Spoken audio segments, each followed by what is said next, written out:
കാവടി എന്ന സിനിമയിൽ 5 or 6 സീനുള്ള ഒരു കഥാപാത്രം കൂടെ അതിന് ആ അവാർഡിൽ ഉൾപ്പെട്ടിരുന്നു. വർത്തമാനകാലം എന്നൊരു സിനിമയും വടവിൽ കാവടി.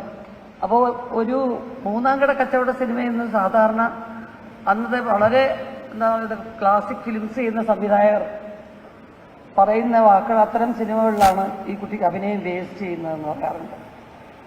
പക്ഷേ അത്രയും ജനപ്രിയമായ ഒരു സിനിമയിൽ ഒരു ആർട്ടിസ്റ്റിന് അവാർഡ് കിട്ടുക എന്ന് പറയുന്ന ഒരു പുതിയ കാര്യമായിരുന്നു.